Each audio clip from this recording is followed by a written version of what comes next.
Shri Ram Jai Ram Jai Jai Ram, Shri Ram Jai Ram Jai Jai Ram, Shri Ram Jai Ram Jai Jai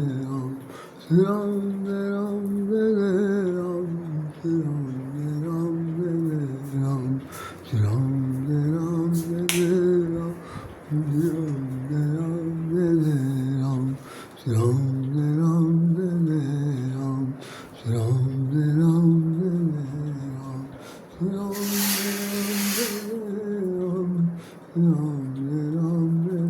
Ram, बोले साहब रामचंद्र महाराज की जय।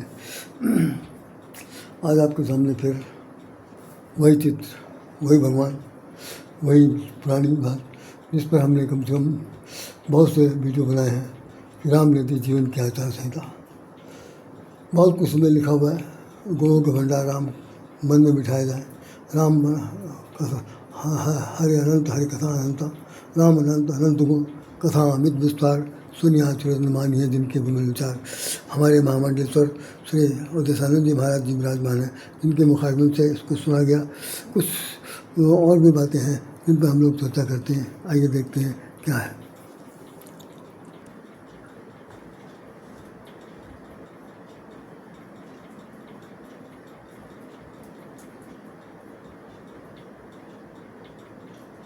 आज मैं आप लोगों को ये बताना चाहता था कि माता पिता गुरु ये जितने भी लोग हैं, इन सब लोगों के लिए बहुत कुछ इस शिक्षा में दी गई है। राम ने अपने आदर्श को कायम करते हुए अपने आचार संहिता में बताया है कि जैसे उसमें लिखा हुआ है, उसमें माता पिता गुरु स्वामी सिख जो न करें हिजमान।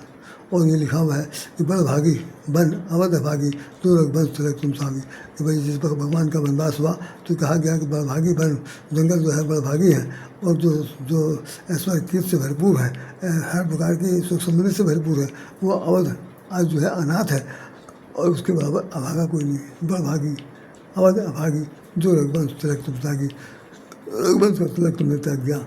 जंगलों में भटकेंगे, जंगलों में जाकर के भी 14 वर्ष तक रहेंगे। रहने के बाद जो उनकी तपस्या होगी, त्याग होगा, अपना चरित्र होगा, चरित्र का निर्माण होगा, उसमें क्या चीज़ जो सबके सामने परसेंगे, ये देखने सुनने समझने और उसकी चरितार्थ करने के साथ साथ उसकी पश्चिम में चलने की बात होगी। ये बात बताई गई है। विशेष रूप से मैं समझता हूँ आज तो इस बात को यहीं पर ख़त्म कर दें, क्योंकि कल हम आपको इसमें विशेष चर्चा करेंगे। जय श्री राम, जय श्री राम। जब लड़कों के लिए तो कहा जाता है कि लड़के ऐसे हैं, लड़के ऐसे हैं, लड़के ऐसे हैं, बदमाश हैं, वो हैं, माँ बाप कहने निवास हो। लेकिन आज के समय में लड़कियां भी कम नहीं हैं। उन लोगों ने भी अपने सिर से, अपने हाथ से, अपने सिर का आंचल, सिर का लाज, आँखों का पानी उनके मर गया। वो अपने पूर्वजों को, अपने माता पिता के समतुल्य लोगों को, यहाँ तक कि माँ बाप को भी जितना बुरा भला कर सकती हैं, जितना बुरा उनके साथ दुर्भावना व्यक्त कर सकती हैं, उतना उससे बड़ा अब कोई वो नहीं कर पा रहा। क्योंकि वो उनको जो साथ साथ लेकर चलने की जो परंपरा शुरू हुई है कि लड़कियाँ लड़के बराबर हैं, उनके बराबर कोई नहीं है, तो वो बात सब अपनी जगह पर ठीक है। लेकिन उनका व्यवहार कितनी कर्तव्यवादी है, कितना विरोधजनक है, कितना जन सामान्य के लिए अनुपयोगी है, कितना ज़्यादा कुप्रभाव करने वाला है, ये समझ में तब आता है जब वो लड़के आमने सामने आते हैं और माँ बाप के साथ आदर अनादर के बीच का जो रास्ता खींचातानी खींचती है, उसको देख करके तरस आता है कि यही बाप है, यही माँ है, यही बेटे हैं, यही बेटियाँ हैं जिनके मन में ये बात है। तो मैं ये बताना चाहता हूँ कि रास्ते में बहुत ज़्यादा क्या मैं कहूँ, सब ये है कि अगर कोई लड़की किसी बाप को कह देती है कि तुम घर से बाहर निकल जाओ, घर हमारा है, घर में तुमको रहने का ठिकाना नहीं है। जिस बाप ने मकान को खरीद करके लोन पे ले करके पूरे 30 साल तक वो लोन का अदा किया और पेट पूजा के लिए अब तरस रहा, उस व्यक्ति को घर के दरवाजे से बाहर निकालने की बात कहना किसी भी उम्र में किसी भी विद्वान से कम नहीं। बाप किसके पास जाएगा? बेटों के पास जाएगा, बहुओं के पास जाएगा, दुरत्ती खाने के लिए जाएगा। जब तक उसके पास होश हवास है, कम से कम अपने कमरे के कोठरी में एक कोने में कहीं तो भी रह सकता है, भूखा रह सकता है, प्यासा रह सकता है। अरे भाई तुम्हारी सेवा की ज़रूरत नहीं है, लेकिन कम से कम ऐसे शब्द बोल करके उसके दिल को दुखाना, एक तीर चोपना है, बर्छी चलाना है, इस तरह की बात होती है। ऐसी तमाम सारी लड़कियाँ इस वक्त समाज में घूम रही हैं। शादी अपने मन की कर रही है, माँ बाप भी उनके साथ कभी कभी सहयोग दे रहे हैं, अपने अपने शौहर को, अपने पति परमेश्वर से पैसा ले रहे हैं, ले घाटे में गिरा दे रहे हैं, पहाड़ से ऊपर ढकेल दे रहे हैं, अपने उनके प्रेम में ढकेल दे रहे हैं। ये सब क्या है? अभी पिछले साल भी ये घटना घटी थी, इस साल भी घटना घटी, और भी कई घटनाएं घट चुकी हैं।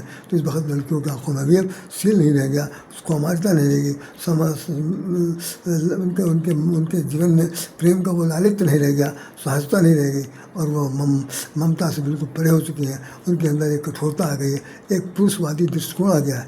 जो इस बात को हमने प्रेमचंद की कहानी में पढ़ा था, उसमें उन्होंने लिखा था कि भाई जब स्त्री के जीवन में, स्त्री के चरित्र में पुरुष के गुण आ जाते हैं तो पुरुष कैसा होता है?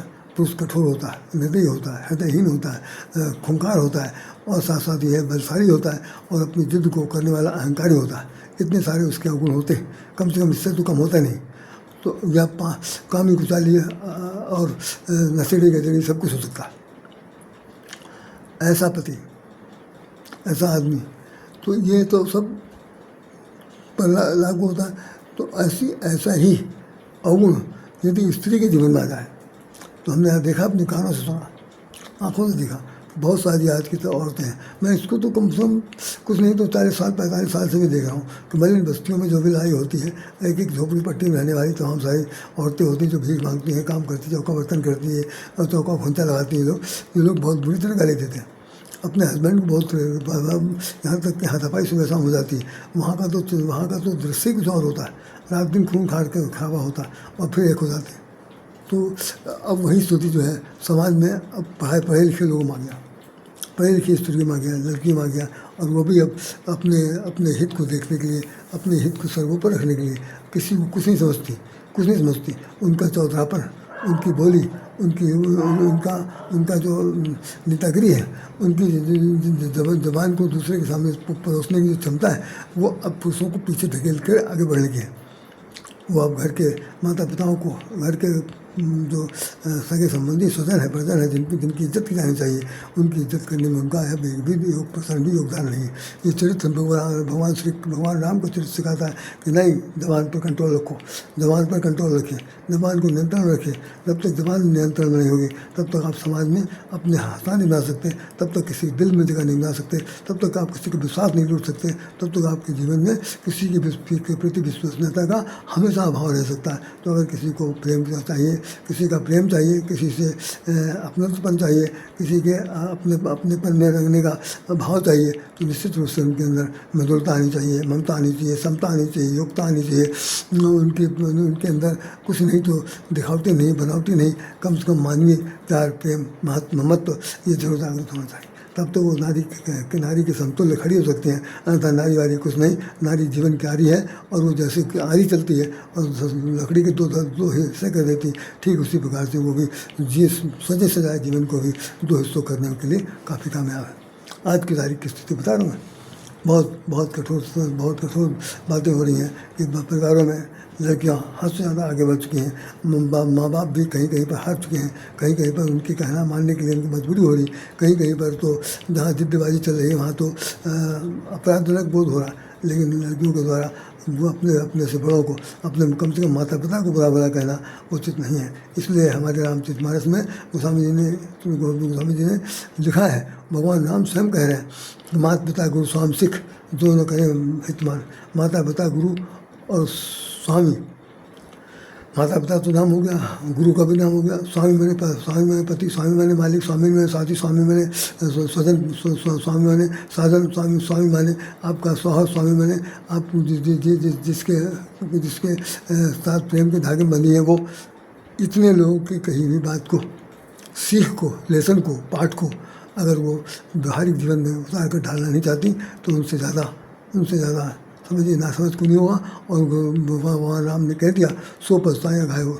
वो सब लड़के लड़कियाँ इतना पछताएंगे कि जीवन पर्यंत उनकी आँख से आंसू नहीं रुकेंगे और भल होंगे, और वो माफ़ी मांगने के लिए तैयार होंगे। तो उनको जिनके साथ उन्होंने ना किया, जिनका उन्होंने अनादर किया, वो केवल उसमें चित्र में रत्न जड़ित होंगे, और वो न बोल सकते हैं, न बतला सकते हैं, न माफ़ कर सकते हैं, न आशीर्वाद दे सकते, कुछ नहीं दे सकते।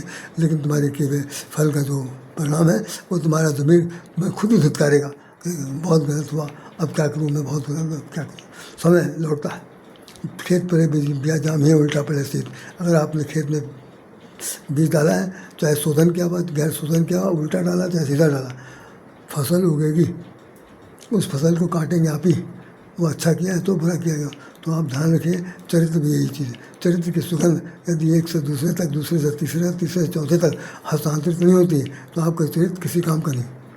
चरित्र की विशेषता यही है कि वो सदैव एक दूसरे के बीच में हस्तांतरित होती है, एक दूसरे के बीच में बनने बनाने के लिए एक प्रेरणादायक सोपान होता है। तो चरित्र भगवान ने सिखाया है कि कैसे उठा जाए, कैसे बैठा जाए, किसके साथ व्यवहार किया जाए, किसके साथ व्यवहार न किया जाए, किस तरह का व्यवहार किया जाए, ये सब कुछ चरित्र निर्माण के अंदर आता है। आप लोग उस चरित्र निर्माण को समझिए, सोचिए, जानिए और कोशिश करिए कि कैसे किया जा सकता। अभी आज एक वीडियो जारी हुआ, उसमें एक लड़की कह रही है कि हमें अच्छा लगा। लड़की कहती है कि अपने परिवार से चल के मायका छोड़ करके, मायके के चौखट ला करके, माता पिता को छोड़ के, भाई बंधु को छोड़ करके, भौजाई को छोड़ के, भतीजों को छोड़कर जो औरत डोली बैठ करके ससुराल में आती है, वो उसको तो सब लोग देखते हैं, लेकिन जो आदमी है घर का, कमा रहा, मेहनत कर रहा, मशीन की तरह काम कर रहा, सुबह शाम तक दौड़ भाग कर रहा, पेट पूजा के लिए, सबके लिए, सबके हित के लिए, सबके कल्याण के लिए, सबका उत्तरदायित्व निभा रहा, उसके उस मानसून शरीर के मशीनी के जीवन को, मैकेनाइज जीवन को कोई नहीं समझता, पहचानता, उस पर कोई सहानुभूति नहीं करता। मुझे तो ऐसा लगा कि वो लड़की खास तौर से वो पक्ष को लेकर के, अपने पति का पक्ष लेकर, प्रेमी का पक्ष लेकर, किसी का पक्ष लेकर के बात कर रही, जबकि सच्चाई ये है कि स्त्री की अलग स्थिति है, पुरुष की एक अलग स्थिति है। पुरुष का तो काम ही काम करना है, तो फिर उसमें आपको आँख से आंसू वाली क्या जरूरत। स्त्री जो पुरुषों का हाथ बटाती है तो साथ साथ काम करती है, तो उसके साथ ही कहा जा सकता है भाई घर का भी काम करती है, बाहर का भी काम करती है, बच्चे पैदा करती है, दुनिया भर काम करती है, वो बंधनी नहीं। लड़का कौन सा काम करता है? काम तो करोगे भाई, जितना अर्निंग करोगे उसी वैसे ही जीवन बनेगा। तो उसमें कहने सुनने की बात नहीं। हमारा तो मतलब सिर्फ है कि लड़कियां अगर अभी भी सावधान नहीं है, सावधान का सेंस ये है कि हर क्षेत्र में वो अपना काम करें, हर क्षेत्र में अपना पताका फहराएं, हर क्षेत्र में अपना नाम कमाएं, हर क्षेत्र में अपना आपी ठापी कमाएं। लेकिन ध्यान लें जिसने उनको पैदा किया, जो उसका बाप है, जिसने उनको पैदा किया, गोद में खिलाया, हिंडोले में बैठाया, कम से कम उसकी लाज को रखें। लाज को नहीं रख सकते तो कम से कम अपमानजनक शब्द न बोलें, नहीं तो जो आघात है वो आघात उसको तो लगेगा ही, लेकिन भगवान को जब लगेगा तो भगवान तुमको छोड़ेगा नहीं, जितना हो सकता है उतनी सजा आपको देकर रहेगा। इसलिए हर नई पीढ़ी की लड़कियों को आपको समझ लेना चाहिए कि क्या अच्छा है क्या बुरा, अन्यथा तो परिणाम तुम जानो, तुम्हारे काम ना रहे। इन शब्दों के साथ राधे राधे अपना हृदय से नमन करता है। आप सब लोगों से निवेदन करता है कि आप इस पर विचार कीजिए, फिर उस पर चर्चा करेंगे। जय श्री राम, जय श्री